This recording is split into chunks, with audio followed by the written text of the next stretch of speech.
Welcome to the deep dive. We know you're here to get smart, fast, right, to get those aha moments without wading through mountains of info. Exactly.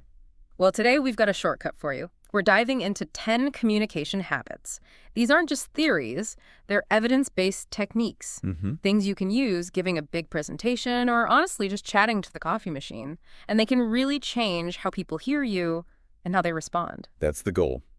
We've looked at the research, pulled out what really moves the needle. So our mission today, it's simple, give you actionable habits you can use, like today. Yeah, not just abstract ideas, real skills for the real world. Right. So let's kick off with something foundational. Why is it that employers always seem to rank communication skills so highly, often, even above specific technical jobs? Well, it really boils down to this. Communication is how stuff gets done. Seriously. It's not just about exchanging words. It's the tool you use to achieve pretty much anything involving other people. Like leading a project. Yeah, or negotiating a deal, building relationships. Yeah. You name it. None of that happens effectively without good communication. Your technical skills, super important, obviously. Yeah. But their impact is kind of limited if you can't explain their value or work well with a team using them. That makes sense. It's about how effectively you can articulate an idea, right? Or Yeah. persuade someone, maybe resolve a conflict. Exactly. Those Fine. things directly impact the outcome. Technical brilliance, stuck in a silo because you can't communicate it. It's like having this amazing tool you just can't use. Yeah. The potential's just sitting there. And there's this myth that really holds people back, isn't there? This idea that you're either born a great communicator or you're not. Oh, definitely. Oh. And it's so damaging And, because it stops people trying to improve. You Okay. struggle in a meeting, your emails get misunderstood, and you just think, well, I guess I'm just not a natural. right, like it's some fixed trait. But all the evidence points the other way. Effective communication, it's a set of skills, learnable, masterable, just like anything else. Believing it's innate just becomes an excuse, really. So if you don't work on these skills, you're essentially leaving potential on the table. Professionally, personally, everywhere. Pretty much. It's about realizing you can get better with focused effort. Which brings us perfectly to our first habit, communicating with intention. This means before you even open your mouth or type that email, pause. Ask yourself, what is my purpose here? What outcome am I actually aiming for? Yeah. Am I trying to inform, persuade, motivate someone, resolve something, just build rapport? Without that clear intention, well, your message can get lost. It just becomes noise. That quick pause to clarify your why changes everything. How often do we just jump in, though, without really defining that outcome? All the time.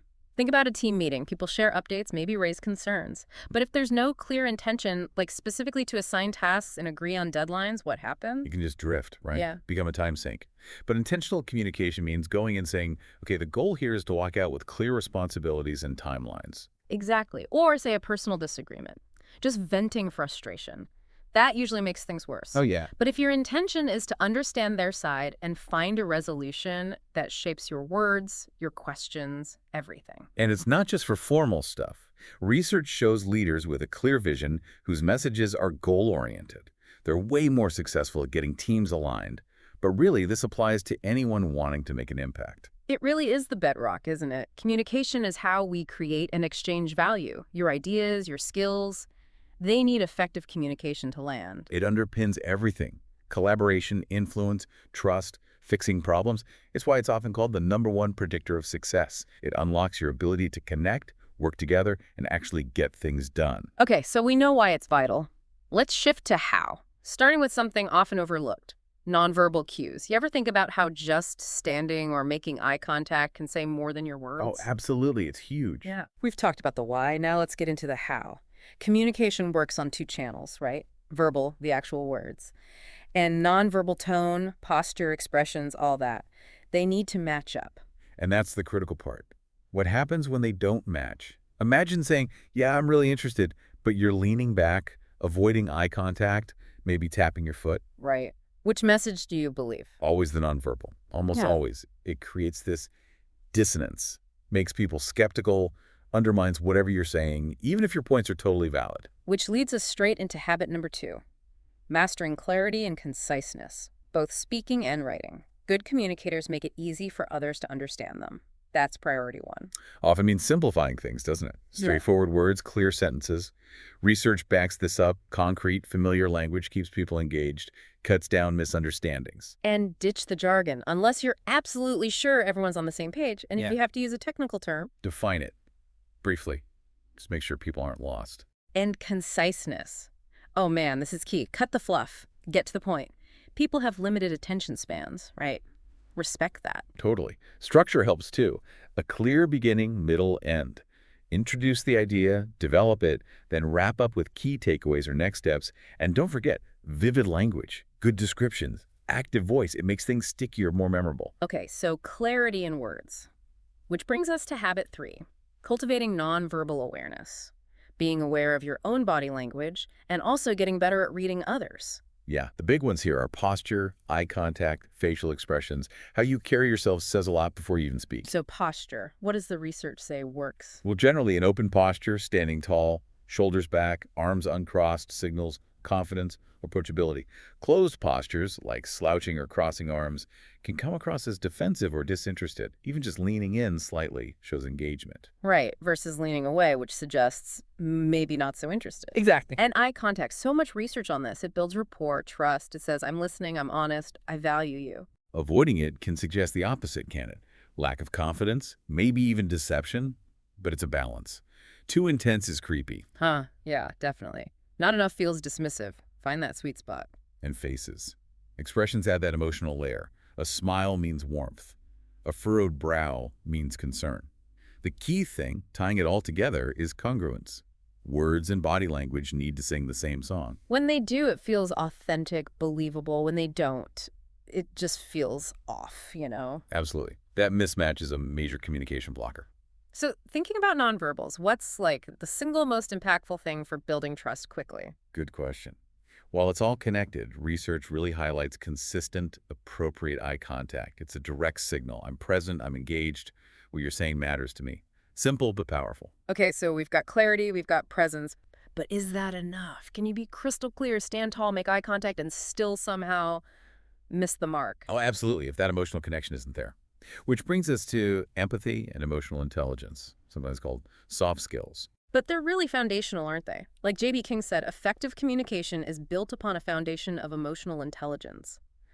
Logic alone just doesn't connect deeply. Think about how often things break down here. Someone's upset, stressed, and you jump in with a purely logical solution. Without acknowledging how they feel first. Exactly. Your solution might be brilliant, but they won't hear it. They'll feel unheard, dismissed, maybe even defensive. You got to bridge that gap between fixing and acknowledging. Which leads right into habit 4, practicing empathy. Actually trying to understand and share someone else's feelings, seeing it from their side. It means listening for the emotions behind the words, setting aside your own knee-jerk reactions to really grasp their experience, Yeah. and validating their feelings even if you don't agree with their conclusion. So asking things like, how is this making you feel? Or reflecting back, it sounds like you're feeling really overwhelmed right now. Precisely. Think about work. A colleague stressed, falling behind. The logical approach, focus on missed deadlines. Yeah, potentially making them feel worse. Right. The empathetic approach. Start with acknowledging the struggle. Hey, things seem hectic. Is everything okay? That makes them feel supported, much more open to talking solutions. It builds morale, dedication. Okay, so empathy is understanding others' feelings, which connects to habit 5, developing emotional intelligence, or EI. Right. Two key parts to this. First, self-awareness. Recognizing your own emotions, your triggers, your tendencies. Why does that comment make me defensive? What situations stress me out? Understanding your own internal landscape is step 1. And the second part? Social awareness. Picking up on and understanding others' emotions. Paying attention to those nonverbals, again, tone, expression, body language. Research shows we often rely heavily on these cues to gauge rapport. So EI really comes into play in difficult conversations, doesn't it? Hugely. Self-awareness helps you manage your reactions, stops you getting emotionally hijacked. High EI means you can respond thoughtfully, constructively, instead of just reacting. Keeps things focused on the issue, not escalating emotions. Makes sense. So understanding and managing emotions, yours and theirs, helps you tailor your message better, like adjusting your tone if someone seems anxious. Exactly. Or expressing controlled emotion yourself to convey seriousness when needed. And it massively helps with conflict resolution. Empathy helps you see their side. Self-regulation helps you manage your response. Allows you to find common ground, keep dialogue open. So overall, being emotionally attuned just builds stronger, more trusting relationships. People feel understood, respected. Which is fundamental. Okay, so we spent a good chunk of time on sending messages effectively. Let's flip the coin. Receiving them. Right. Are you really hearing the whole message? Or just the words? Such a good question. Because this is where things often go wrong. We think we're listening, but are we doing it effectively? This brings us to a huge pitfall. Listening to respond, not to understand. Ah, yes. Waiting for your turn to talk. That's habit 6 then. Mastering active listening. Exactly. And it's active. It takes conscious effort, real focus, a genuine desire to fully get the speaker's perspective. Not just waiting for a gap to jump in. It's about absorbing with curiosity. Research says it's like half the battle of being a great communicator. But the default for most of us, unless we're careful, is listening to reply, isn't it? Your mind is already formulating your counterargument, your next sentence, your related story. That internal chatter, it's a massive barrier to actually processing what's being said and, crucially, what's being felt. And the result? Misunderstandings, conflicts that never get resolved, people feeling unheard. Understanding takes a back seat, connection fails. So how do we get better? Active listening involves a few key things. First, full focus. Minimize distractions external, like notifications, and internal, like your wandering thoughts. Consciously choose to concentrate. Okay, focus. What else? Withhold judgment. Let them finish without interrupting or mentally evaluating. Then ask clarifying, open-ended questions. What questions? How questions? Could you tell me more about that? Get more info. Check your understanding. And summarizing or paraphrasing back? Yes. Crucial. So if I understand correctly, you're saying confirms you've heard them. There's that looping method too, right? Reflect back the essence before you respond. Exactly. Colleague says, I'm swamped. Deadline's impossible. You loop back. Okay, so the sheer volume and the tight timeline are really creating pressure. Is that right? It validates them, confirms you're listening, invites them to correct or add more. Powerful stuff. Okay, so active listening is about understanding. But what about how we interact even when we disagree? That brings us to habit 7, engaging with respect. Right. It's not enough just to understand. You also have to treat the person and their perspective with consideration, even if you think they're way off base. So what does that look like in practice? Acknowledging validity, even in disagreement.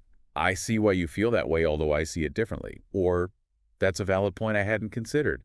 Also, avoiding interruptions, let them finish. Maintaining a neutral tone, especially when things get tense. And using inclusive language, we, the team, fosters collaboration. Yeah, the difference between interrupting someone dismissively versus saying, okay, I hear your concern about X, here's another way we might look at it. Huge difference. Massive. And it creates psychological safety, right? That feeling that it's okay to speak up honestly without getting shut down. So boiling it down, the biggest listening mistake is still that listening to reply habit. I think so.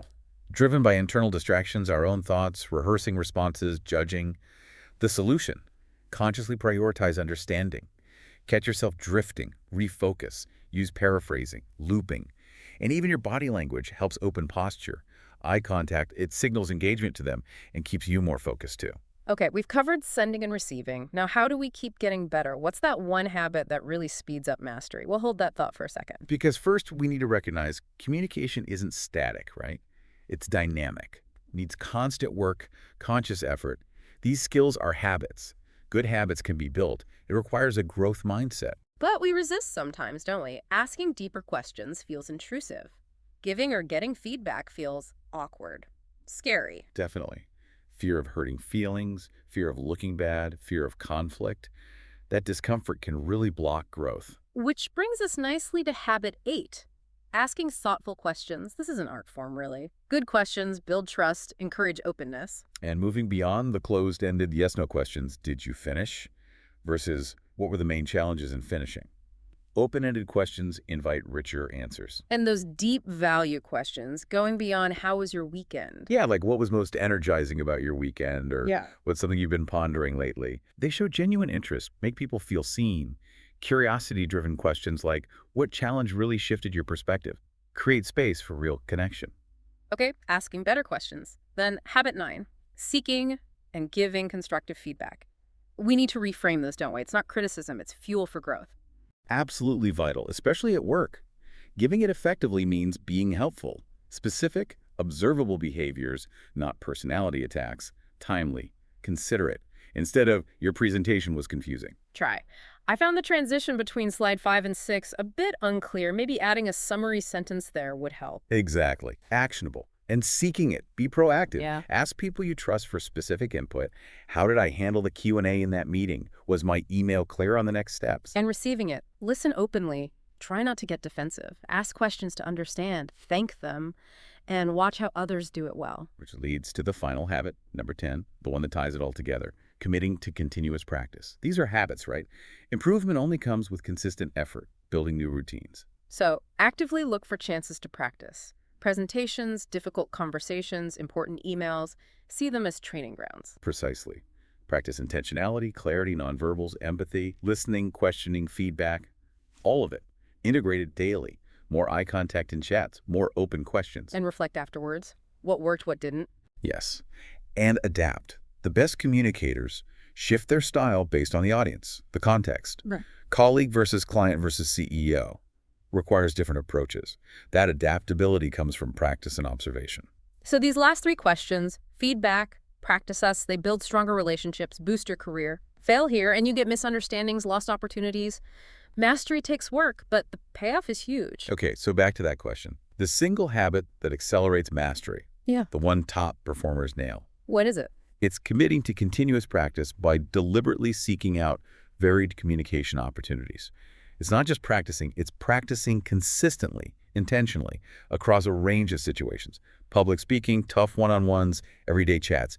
That relentless application and refinement in different contexts, that's what really speeds things up. Got it. So it's not about being perfect, it's about the dedicated, intentional practice. That's the real takeaway. So for everyone listening, maybe start small, pick 1 or 2 habits this week. Yeah, maybe focus on your nonverbal awareness in meetings.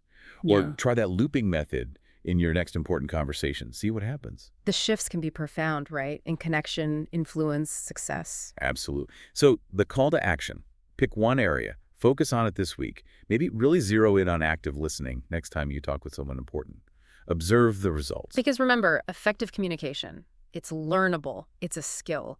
And honestly, it's one of the biggest keys to unlocking your potential in, well, pretty much everything. And that's it for this deep dive into communication. Thanks for joining us. Until next time. See you then. Bye.